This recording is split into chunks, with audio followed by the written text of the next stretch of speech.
We are now just a little under 2 months away from the official release of Star Wars The Rise of Skywalker by writer and director J.J. Abrams and Chris Terrio, as well as creator George Lucas. This is Mike Zero. Make sure to subscribe if you are new to the channel for future Star Wars content. Now, one exciting element of Episode 9 is that we do know that JJ will be introducing brand new Force powers that will be utilized for the characters of Rey and Kylo Ren from start to finish of this film, as well as introducing new types of Jedi, Sith, and Force lore that's going to be introduced in this film in order to develop the characters in a different way than how they were used in The Force Awakens and The Last Jedi. Now, moving past all of this, we do know that JJ has a plan in place in order to make this the darkest Star Wars film there is, even darker than that of Revenge of the Sith, which really is going to be a very difficult task to really complete. It's all a matter of how JJ is going to handle the overall plot of the film that will or will not determine on whether or not it's going to be darker than that of Episode 3. Now, these past couple of weeks or so, we've been learning a whole lot more about this film, and when it all comes down to one of the concept art descriptions, this is where things begin to get very exciting for Episode 9.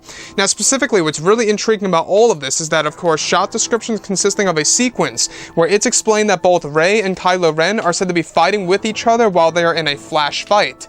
It's described that Kylo Ren is on board of his Ravager Star Destroyer, while Rey is on the surface of the world of Kijimi. However, though their Force connection is described that they are both fighting inside of Kylo Ren's quarters, where Darth Vader's melted helmet can be seen in the background.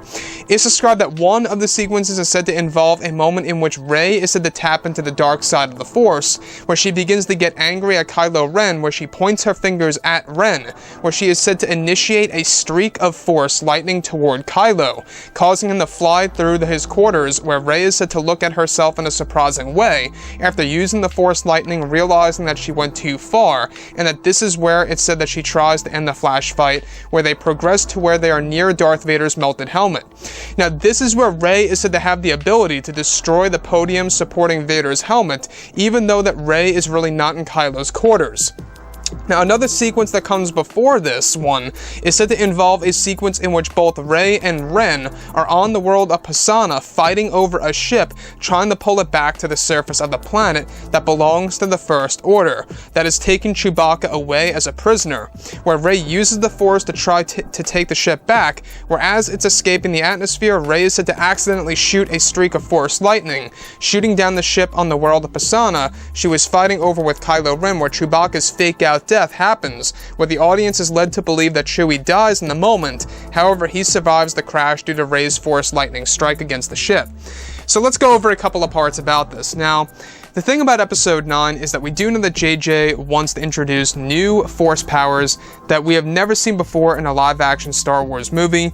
The flash fights are going to be one of them, this one in particular, where Rey is on the surface of the world of Kijimi. In case you guys have no idea what that world really is, it's basically going to be the home world of Zori Bliss, portrayed by, of course, Kerry Russell, who is actually connected to Poe Dameron. She's actually a contact of Poe Dameron in the film, and you do see her in that droid factory in the final trailer.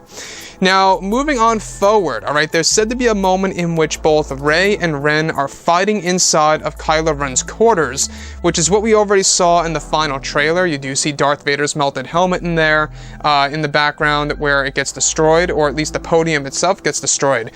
The twist here is that Rey is actually not really in that room, and that is their flash fight where Rey is actually on the world of Kijimi, where Kylo Ren is literally inside of his own quarters fighting Rey. So though it appears that Rey is in there, she's actually not, and this is all said to lead to a moment in which she uses Force lightning accidentally against Kylo Ren, realizing that she went too far. Now, what I like about that is that this connects to the previous leaks that we went over, that she is indeed the granddaughter of Darth Sidious / Palpatine. You can see that the lightning in itself is going to be used as foreshadowing of who she really is and who she's really connected to. Hence the line of dialogue in the final trailer, you know, people keep saying they know me, no one does, and then Kylo says, but I do. You know, in the very first act of Episode 9, Palpatine is all set and ready to tell Kylo Ren exactly who she really is. And that's going to be Kylo's driving force to find Rey and turn her to the dark side.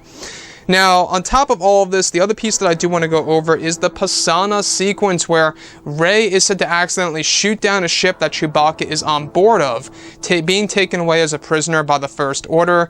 Rey is trying to get Chewbacca back, you know, through anger. She's very angry that they took Chewbacca away. She's trying to grab the ship, so is Kylo Ren, because they're fighting over the shuttle that's leaving the surface of Pisana, where she accidentally shoots a streak of Force lightning, taking down the ship. This is said to be Chewbacca's fake-out death, and what I mean by that is you think he's dead, but he's not really dead, and he comes out alive and well after the ship crash lands on the desert world of Pisana. So that's another moment in which Rey uses Force lightning in the film. Anyways, guys, drop a comment below. Let me know what you think about all this in the comments, and if you guys did enjoy the content for today, do make sure to drop a thumbs up on this video to support the channel. I thank you all so very much for the kind support, and I'll catch you guys next time.